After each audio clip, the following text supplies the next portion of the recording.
Hi, thank you for subscribing to this channel. This is Battle with Ola. My name is Mujola Oluwa. Today we want to talk about constructive dismissal. I recall that I had a client once and we had to put together a constructive dismissal case, a UK client now. So here's what happened. She was being passed over by a direct supervisor at work. She was qualified, she was an engineer, and she was a top shot. But they were giving her work, what she used to do for the company, to other people in the company to do for them. They were talking with external contractors, which she used to talk to on the company's behalf, such that the company was even losing money and getting bad results as a result. But just because they were racially discriminating against her, they did not just want to keep her in the loop. She was being left out of important conversations that related to her work, being left out of meetings, email conversations, threads, and all of that. So we were able to pull together a constructive dismissal claim. Of course, she explored ACAS, which is the dispute resolution method set up by the UK government for cases like that, before she went before a tribunal. So when I say that you should explore other dispute resolution methods, it may not be for your it may not be with your employer, because if you have already left, they may not want to have anything to do with you. But if there's an entity like the ACAS system in your country, I'm not certain there's something like that in Nigeria, but there are dispute resolution houses. You could go to a mediation house, go to the multi-door courthouse, so you could explore that before you head to the court for a constructive dismissal suit. Possession is 9/10 of the law. What does this mean for property transactions? It means that if you buy a property, if you buy a land, for instance, you should go onto the land, assert your ownership by possession, enter into the land, do something on the land. Maybe do corner piece, build a low perimeter wall, build a fence, a proper fence, gate it, start a foundation, put some signboard or signpost on the land. Just enter into the property. Don't just buy property and go file the documents somewhere, especially in Nigeria. Possession is 9/10 of the law. So someone that has entered into possession has a stronger claim than someone who just claims ownership and goes to sleep. Now, if you enter into possession, it also helps you to know who your contenders are. So when you start work on the property, if anybody's laying claims to the property, the same property, they will show up. And then you can begin to, contend. You can then call your seller to validate your title or refund your money. Or by Section 308 of the Nigerian Constitution, persons such as the President of Nigeria, the Vice President of Nigeria, the Governor of any state in Nigeria, and the Deputy Governor of any state in Nigeria have what we call executive immunity. What does this mean? It means that they cannot be tried for any civil or criminal offense while they are in office. That means that if the president, for instance, commits a crime against you as a person, you cannot sue him while he is in office, because he is the president. He cannot be sued. You can't sue a governor, you can't sue the deputy governor, you can't sue the vice president. So they are protected. And the rationale behind this protection is to ensure that the business of the state continues to run smoothly. Imagine if they say, okay, where's the president? He needs to attend this forum, economic forum, or he needs to represent Nigeria at this gathering of presidents of African nations or presidents of nations of the world, or he needs to be here or there, or give this executive order, or he needs to do this. The business of the state is very serious and tasking. Imagine if they say, where's the president today? And they now say that, oh, he's in court, he has been charged for armed robbery, so he's standing trial. So it would affect the business of the state. And that's why it's very important to vote in correct leaders. Do not vote in criminal people or people who have criminal propensities, because if they get into office and they become criminal, they cannot be sued. I'm glad that the Nigerian elections are coming up shortly. Thank you for clicking this video. This is Battle with Ola, and today we want to talk about garnishee proceedings. We mentioned it briefly when we were talking about enforcement of judgment in Nigeria. Please watch that video. It's a very long video, and I talked about the different means and ways of enforcing judgments, court judgments in Nigeria. And one of those methods is garnishee proceedings. Usually this deals with money. So when it's more appropriate for enforcing a judgment that's in a monetary sum, So we have the garnishee, the garnisher, and we have the judgment debtor. So we're going to be explaining them in this video. Please watch till the end, and don't forget to like the video and leave a comment in the comment section, and please by all means subscribe to the channel. What is garnishee proceedings? Garnishee proceedings is the means by which a judgment creditor comes to court asking the court to give an order attaching the monies in the bank accounts of a judgment debtor with a bank that is usually called the garnishee.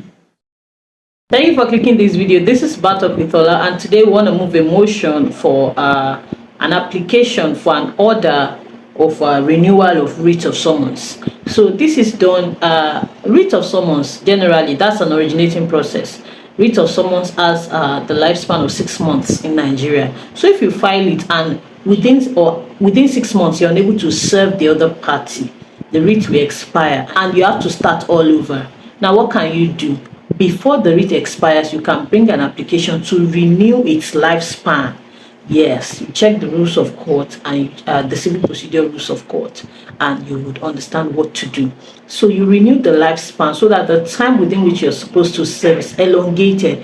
But if you wait for the 6 months to lapse, you can no longer bring this application because the writ has now expired and there's nothing before the court for you to renew anymore. So how do you move a motion for renewal of writ of summons? My Lord, we have a motion before this honorable court. Motion, it's an ex parte motion, so of course you've not seen the other party to serve them. For one reason or the other, you've not been able to serve, so you can't even put them on notice.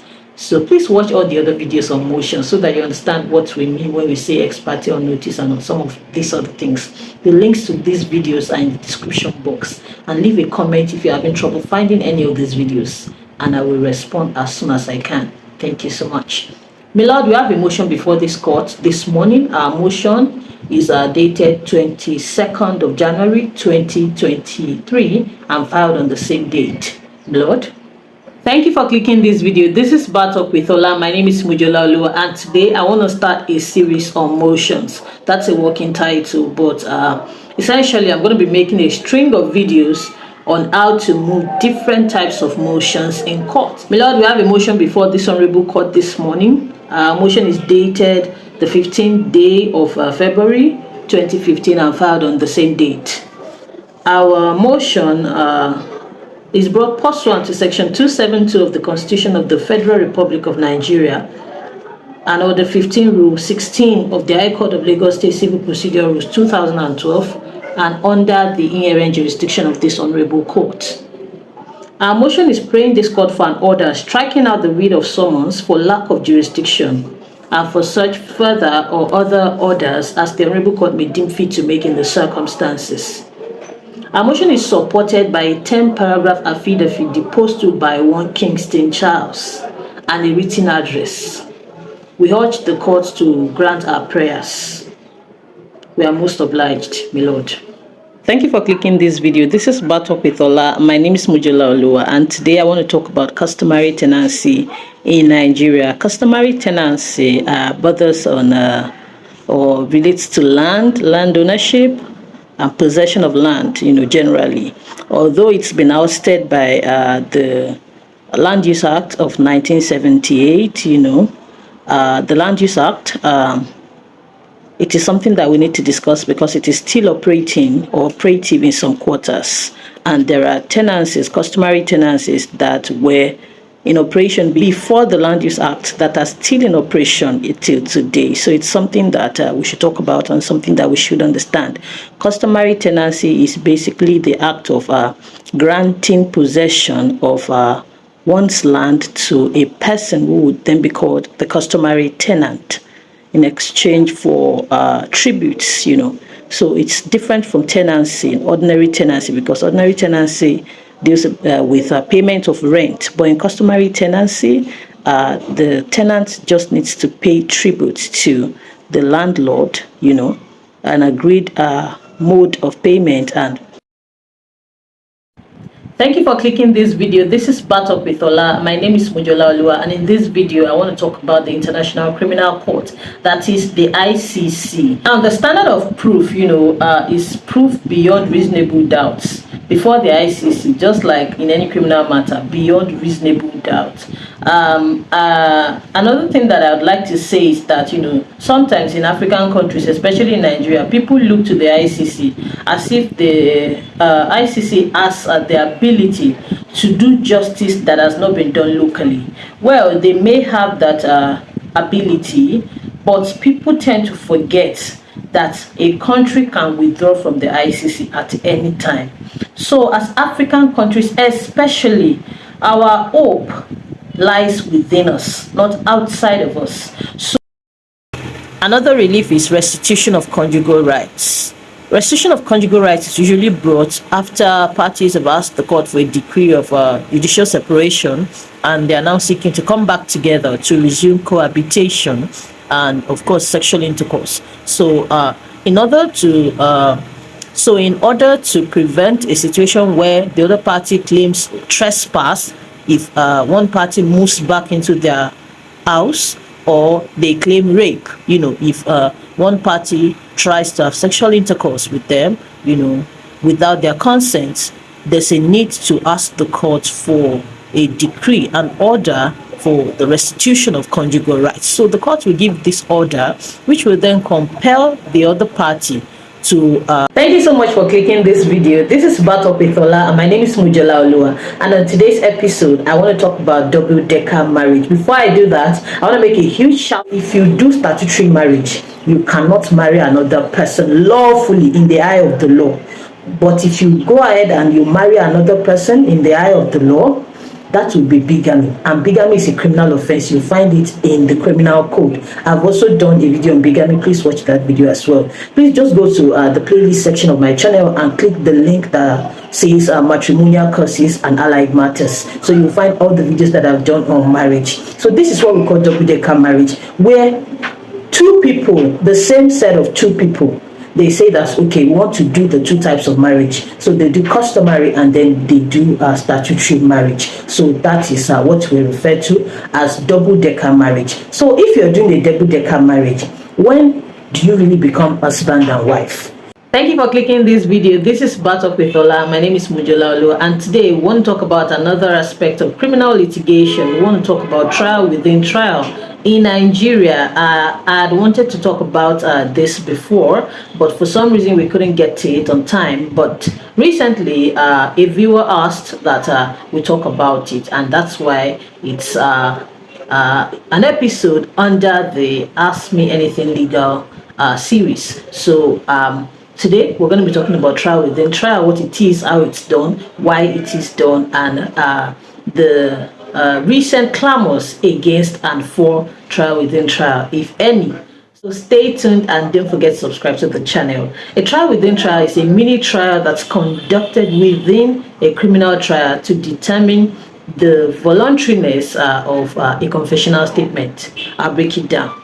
Point two, the final address is always numbered, so you must number it. Break your thoughts into paragraphs, short paragraphs, to encourage the judge to follow it through logically, so that it doesn't become too bulky that the judge just skips, And it's important for you to highlight the things that you want the judge to pay particular attention to. You can make them bold, you can italicize, and some rules of court will tell you don't italicize. Now, lest I forget, your rules of court are very important. When writing a final address, first go to the rules of court and go and study what it says about writing final address. For instance, I filed a final address once, and when I went to rules of court, the rules of court provided the headings that they must see in the final address. Or we must see introduction, brief facts of the case, issue for determination, arguments on the matter, conclusion. And they also stated that we want it in font size 14, and it must not be more than 35 pages. Now imagine I did not check and I filed something in size 12, and maybe I have written 50 pages of address because it was a very bulky address. I almost exceeded the pages, but because I had read the rules of court, I tried to curtail it down to under 35 pages. So very important. Thank you for clicking this video. This is Battle with Ola. My name is Mujola Olua, and today I want to talk about some preliminary considerations that you should have as an intending litigant. That is, if you want to go to court, also if you're a lawyer, it applies. If you're a law student, you can learn from it too. If you want to go to court, what are some of the things you should consider first and sort out before you can say that, yes, I'm good to go? The first I want to talk about is limitation periods. So there are limitation periods for certain types of actions. So you have to confirm that the action you want to file is not bound by any limitation period, or if it is, that the limitation period has not passed before you go to court. The second thing you should consider are pre-action notices or condition precedents. We've talked about pre-action notices on this channel. Please watch the video. Council of Federal Polytechnic Ede and Olowo Kere. It's a 2014 case. The court espoused this rationale to be that the employer is stopped, estoppel by conduct, is stopped from saying that the employee is not their employee, because by their act of continuing to pay the employee, they are saying that the employee is still their employee. So after a probationary period, if you're still paying the employee, giving the employee responsibilities which they are delivering on, which they are carrying out, and you're paying them a salary or a wage or something that you've agreed on before, that would mean that you have confirmed them. That's the position of the law.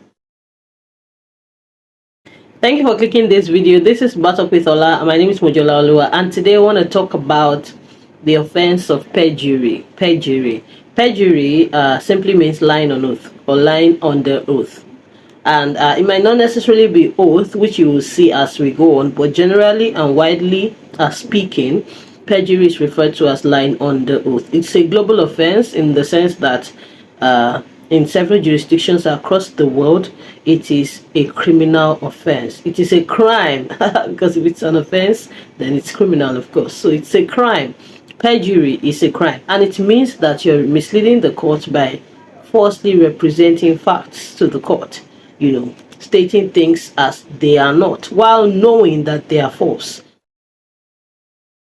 Thank you so much for clicking this video. This is Batok with Ola. My name is Mojola Olua, and I'm super thrilled to be here once again. This is the 30th day of June 2023. I'm filming this video today, and it's been about 1 week exactly since this channel became 3 years old. I started this channel June 2020, just a little after or during the COVID-19 pandemic, when I was in my household up, and I really just wanted to talk about law. And the travels of Abiri Jones, a Nigerian journalist at the hands of security agents, has been described as representing the height of Nigeria's state repression of free speech and press freedom.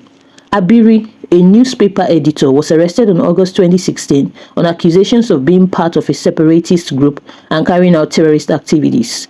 Abiri's family and colleagues, however, believe his arrest was in connection with a report he published, which alleged that the country's military was planning a coup against President Muhammadu Buhari. He was detained for 2 years without trial at first, and upon his release on bail, was subsequently rearrested twice, and now faces criminal charges of terrorism, economic sabotage, and fraud. More often than not, journalists in Nigeria and across the world bear the brunt of repression of free speech, as their trade requires an amplified level of expression through voice, print, and social media. Journalists and private citizens who are arrested, victimized, and persecuted by the government for exercising their right to free speech are either left to rot in detention or are charged with treason and terrorism. In August 2019, for instance, Agba Jalingo, a Nigerian journalist, was arrested by the Cross River State government and charged with treasonable felony, terrorism, and cybercrime for accusing the governor of diverting public funds. He was later discharged and acquitted in March 2022. In the same vein, the government, through the military, opened fire on innocent and unarmed protesters in October 2020. This act followed a blatant rebuff of the citizens' protest against police brutality, which had lasted for days despite the fact that Nigeria as a country has ratified the ICCPR and the African Charter on Human and People's Rights. Hi guys, welcome back to Battle with Ola. This is Mujola Olua, and today we want to talk about the coroner's inquest. The coroner's inquest does not apportion liability or culpability on anyone. Basically, they sit on the set date, and then interested parties come to court, and then the people that have been invited, the witnesses, also come to court. In Nigeria, currently, the coroner's system law of 2007 takes care of coroner's inquest. You can look at it, especially if you look at sections 14 and 15 of that law. It provides the types of death that are investigable, by the coroner's court. So the coroner draws, all the facts and all the information provided and the revelations that they get from the proceedings. Maybe that kind of death was unprecedented. A coroner's inquest can be conducted. The police can request for it. Private citizens, public interest lawyers can request for it. It is done not just in the interest of the family of the deceased, but in the interest of the general public. It's been a blast on Battle with Ola so far, creating content across different areas and aspects of law, Nigerian law, which is most of which are internationally relevant and applicable. I wonder which of these videos you've seen. Let me know in the comment section. Just list them out. How many of these videos have you seen? And this is not even a sizable fraction of what we've done in Battle with Ola or on Battle with Ola so far. This is about a year's content, just about a year's content. So you can imagine, the truckload of content that we have on the channel. Let me know the ones you've seen. Let me know what you're looking forward to. Perhaps, what you're looking forward to is even in any or one of these videos. Thank you for coming this far with Battle with Ola. For everyone that has come with us this far. To-dos. See you in the very next video. We have arraignment and compromise. We have arraignment on sale. We have management buyout. We have employee buyout, and we have shares restructuring. That's for internal restructuring.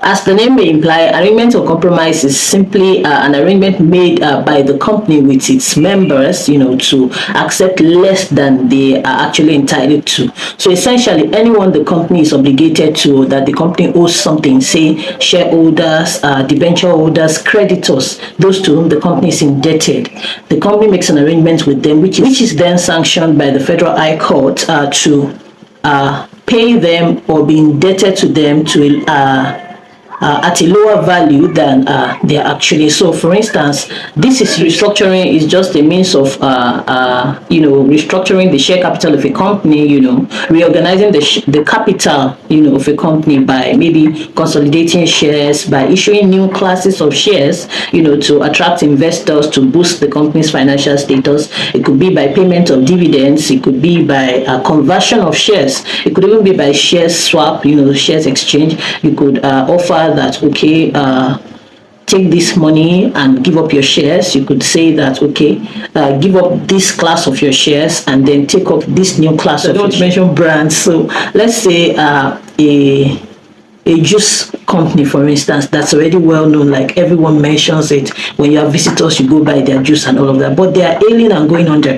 They can no longer sustain their business. And here is another company that does not have that much goodwill, that is still probably trying to access the market, but they have the funds, they have the money.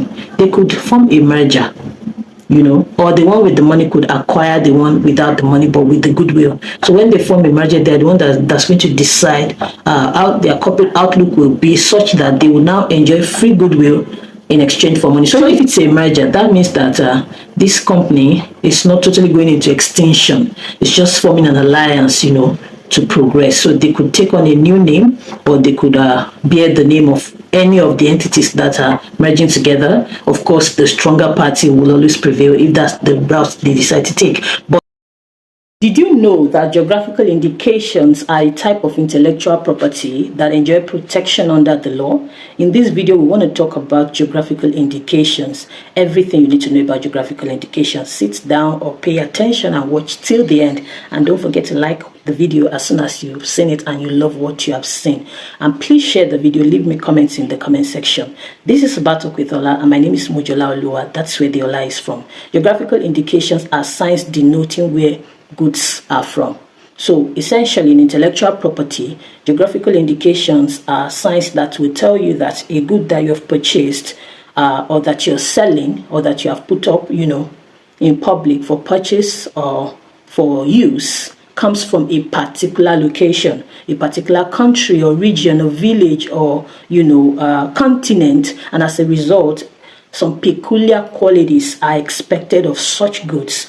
Hi guys, welcome back to Battle with Ola. This is Mujela Olu and I'm super thrilled to be here once again. I just want to thank you all for all your warm comments on the channel so far. The order of mandamus is a judicial remedy, so are certiorari and prohibition. We're going to talk about those in other videos, but this particular video is for mandamus. What is mandamus? Mandamus has its roots in Latin as a word or a concept, and it generally means we order. If I remember my Latin for lawyers very well, I know that it has its roots in mandao. Hi guys, welcome back to Battle with Ola. This is Mujela Olu, and today we want to talk about implied terms and express terms. Express terms and implied terms.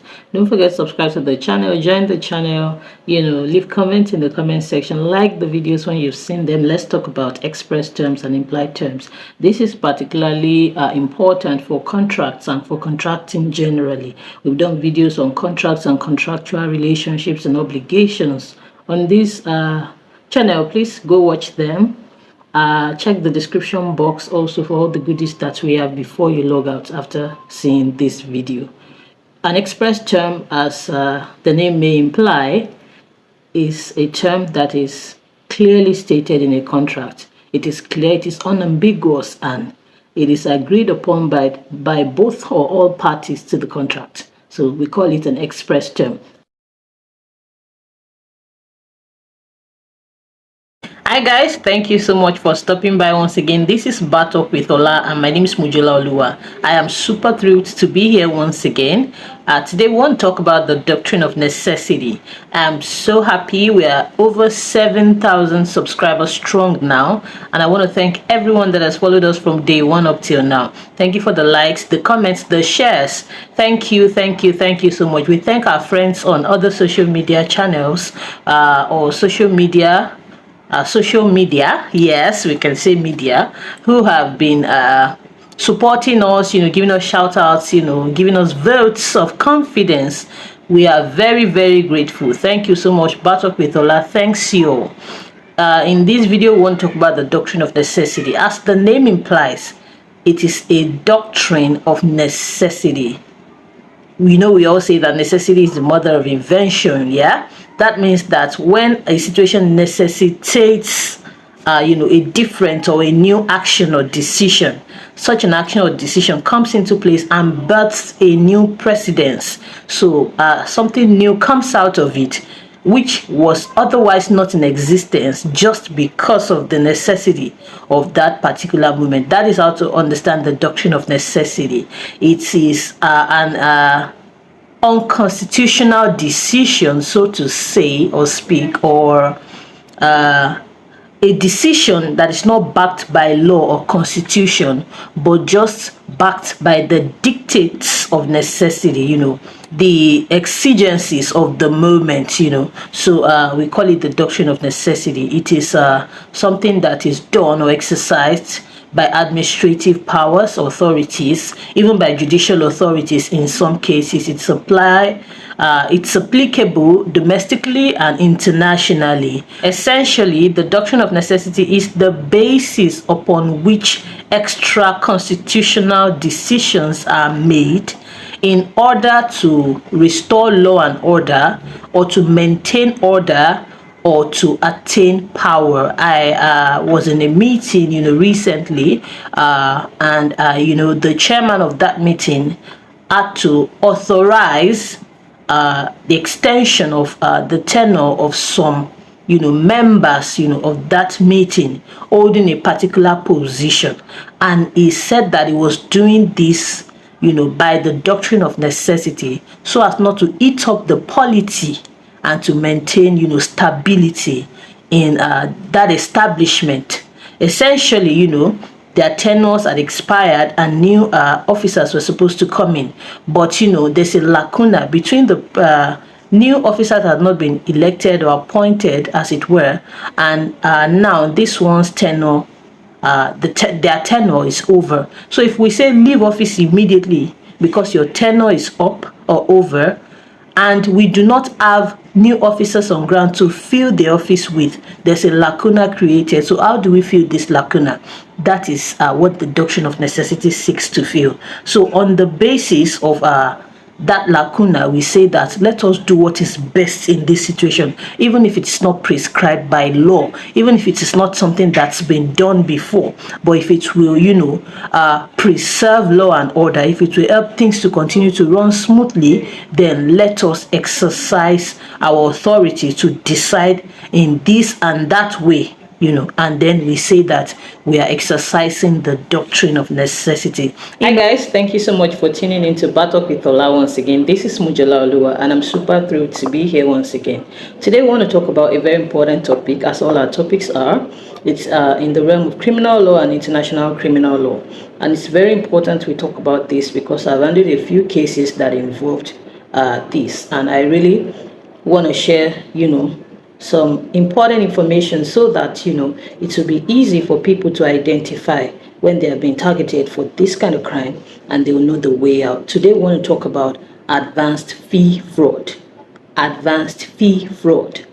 I'm sure you've heard it before, probably not, but today you will understand what it means. According to the FBI, an advanced fee scheme occurs when someone, that is the victim, pays some money to the perpetrator or predator, in exchange for some future value. It could be monies, it could be contracts, it could be inheritance, it could be gold, it could be even a relationship.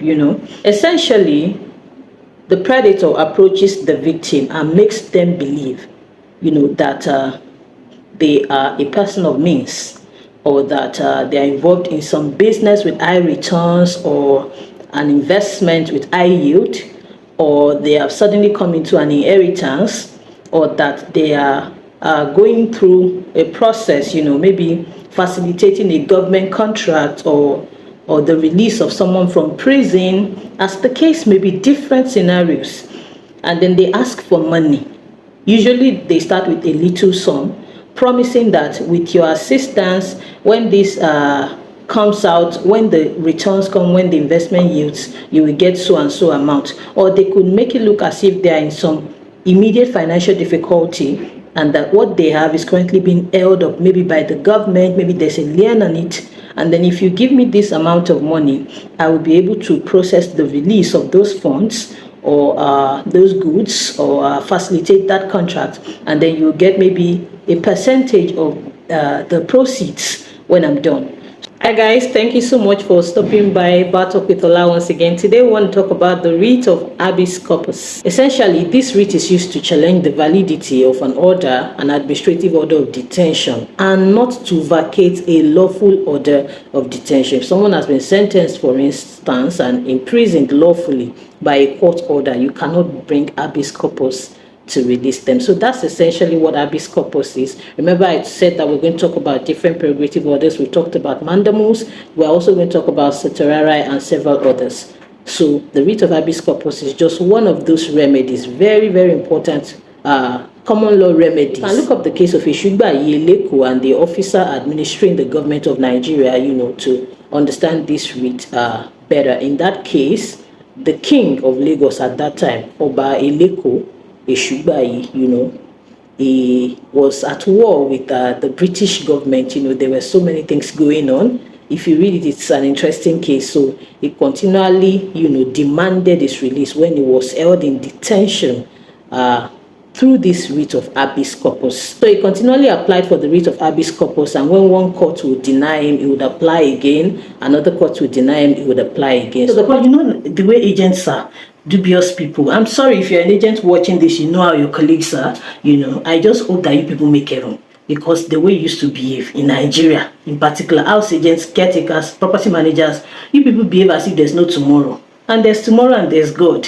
But that's not what we're talking about today. So I decided that I wanted to expand on that thought on the idea of canonizing the right to humanitarian intervention. So I then decided to look at an intervention that's been carried out. How was it carried out? What were the legal issues involved, and how were they resolved? What was the modus operandi of the United Nations Security Council in carrying out the humanitarian intervention in Libya? What was really happening in Libya? Was the intervention needed? Was it necessary? And now that it's been carried out, what's the aftermath? And was it in compliance with the existing law? If not, are there laws that should be put in place to ensure that in the future humanitarian interventions are lawful and lawfully carried out? So that's what I want to talk about in my paper, because this is a very controversial topic in the sense that most people jump at it from the socio-political angle, and they say things like, oh, the United Nations had ulterior motives for going into Libya. They have destroyed Libya. Look at Libya today. Libya has not recovered from that intervention and all of that, when they knew that they were not going to ensure stability, post-intervention stability. Why did they go into Libya? Why did they remove the incumbent government of Muammar Gaddafi? But that was not the focus of my paper, and that's not going to be the focus in this series. I'm just going to be talking about what my own focus was, the legal aspects, and how I set about, writing. So let's start. How did I choose my thesis topic? I've told you. Hi guys, welcome back to Battle with Ola. This is Mujala Olua, and I'm super thrilled to be here once again. Today we want to continue from where we stopped in the last episode, talking about writing my LLM dissertation. If you're just joining this series, please watch the first episode. This is the second episode. In the first episode, we talked about choosing the topic, and we talked about the LLM, in general. So in this episode, we're going to be narrowing down to chapter 1 and chapter 2. And I'm just going to provide a bit of more light on choosing the topic. Hi guys, welcome back to Battle with Ola. This is Mujala Olua. Thank you all so much for celebrating me on the completion of my LLM degree. I'm very grateful for all the kind words. Thank you so much. Do well to watch the series. It's going to continue until we are done, until we get to chapter 5. So we've talked about chapter 1. We're going to continue chapter 2, chapter 3, and chapter 4 rather. It was a 4-chapter system used in my school. So in this short video, I just want to talk about facts judicially noticed. Facts judicially noticed need no further proof. Hi guys, welcome back to Battle with Ola. This is Mujala Olua, and I'm super thrilled to be here once again. Thank you so much for celebrating me in the community section of the channel. I'm very grateful for everyone who's sent their congratulations and congratulatory messages to me on finishing my LLM. I'm super stoked about this milestone myself, so you can imagine, how your warm wishes have made me feel. Thank you so much. Today we're going to chapter 2. Chapter 2 is very important. It is almost the mitochondria of your thesis or dissertation.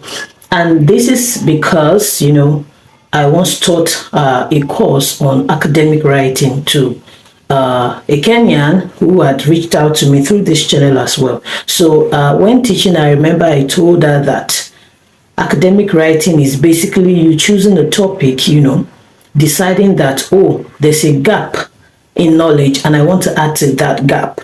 And then you do two things. You talk about what others have said about, that concept, and then you add your own knowledge. Hi guys, welcome back to Battle with Ola. This is Mujala Olua, and on this episode we want to talk about guarantors and guarantees. Guarantors and guarantees. Who is a guarantor? A guarantor in plain terms is a human collateral for a loan or a debt.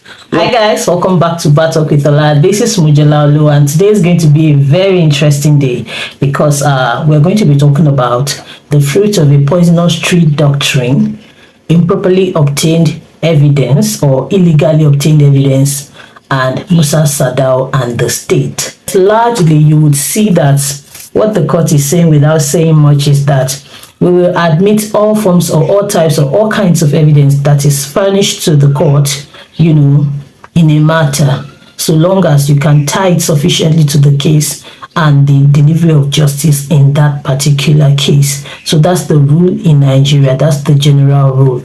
In Musa Sadao and the state, Musa Sadao and some others had been accused of forgery Hi guys, welcome back to Battle with Ola. This is Mujala Olua and I'm super thrilled to be here once again. Today we want to talk about the burden of proof and the standard of proof. So it's going to be a short video. Make sure you watch till the end, like the video and leave me comments in the comment section. What do we mean by burden of proof? It's in Latin means onus probandi. And it's from a Latin maxim that essentially says in English that he who asserts must prove. Essentially, the court is saying that when you come to court and claim something, or you want to claim something from the court, or you're claiming that someone has done something to you, you must prove sufficiently to the court that what you're saying is correct, what you're saying is right. So the onus, that's the burden of proving that, is on you. Hi guys, thank you so much for tuning into Battle with Ola once again. This is Mujala Olua and I'm super thrilled to be here once again. Today we want to continue the series on writing an LLM dissertation, and we're going to be talking about writing chapter 3 today. In the previous videos I told you about writing the whole thing, then we started breaking it down, how to write chapter 1, how to write chapter 2. And I told you that chapter 2, for my school they are required about 5,000 words. And chapter 2 is very key in any thesis or dissertation, because that is where you get to talk about what other people have said, what other researchers have said, have written, about the topic. And that is where you outline or underscore your own argument, what you're bringing to the table, the research, the gap in knowledge that you're filling in. Although I also mentioned that in my school's case, based on the guidelines, they wanted me to put the research gap in chapter 1. But in chapter 2, I talked about all the research that, is currently available on the topic, on the subject matter. And then I was able to create in the mind of the reader, the angle that I was coming from and the gap in knowledge that I was going to fill. So if you haven't watched those videos, please go and watch it. I talked about humanitarian intervention in my LLM dissertation. The topic was and is balancing the competing interests of humanitarian intervention and state sovereignty, lessons from Libya. And it's Hi guys, welcome back to Battle with Ola. This is Mujala Olua. I'm super thrilled to be here once again. Thank you so much for viewing the channel. Thank you for the support we've received so far, and thank you for all your wonderful feedback on the videos. We are very grateful. I am very grateful. My director is very grateful. My producers are very grateful. Everyone is grateful. All of us of Battle with Ola are grateful. Thank you so much. Today we want to talk about hierarchy of courts in Nigeria. We're talking about it because someone has asked. So that is why this is an Ask Me Anything Legal episode. Ask Me Anything Legal, for those who are just joining the channel, refers to the opportunity that is made available to every viewer of this channel to ask any matter of law. So you ask and then we make a video on it, if it is a question that will benefit the generality of viewers. But if it is a personal question, if you're painting a personal scenario that will only benefit you, which answer you only need, you should book a paid consultation slot using the link in the description box, and you get to talk to a lawyer one-on-one, mostly me. So, and then we'll talk about it. We'll weigh your legal options, provide legal solutions to your challenges. We thank all our subscribers and all our consultees on that platform. So, but Ask Me Anything Legal is for everyone. If you want to ask a question, or you want us to make a video on a topic or an area of law that you know that any other person can come and watch now, or in 5 years or in 10 years, and learn from, you can ask, and if it is found to be so, we are going to make a video on it. So someone has asked that we make a video on the hierarchy of courts in Nigeria, and that's why we're making this video. Hierarchy of courts is a very simple topic, and you would find out why I've said that at the end of the video. So it's basically talking about the structure of courts, how courts are arranged, and how they proceed in order of ranking, and powers conferred on them by law. So the easiest way to find out is to read the Constitution, and we're going to be quoting some sections of the Constitution. And the easiest way also is to look at the establishing law of each court, which will prescribe, the hierarchy of that court, and its jurisdiction. Jurisdiction is very fundamental in determining the hierarchy of courts in Nigeria. And we've done a video on jurisdiction, just look for it, where we talked about Madikolo and Ikemdili and some other things. It's a very instructive video. Thanks to everyone that has watched it. So let's get right into it. At the base, at the rung of the ladder, we have the magistrate court, the customary court, and the Sharia court. Let's use the WH questions so that this will be easy. So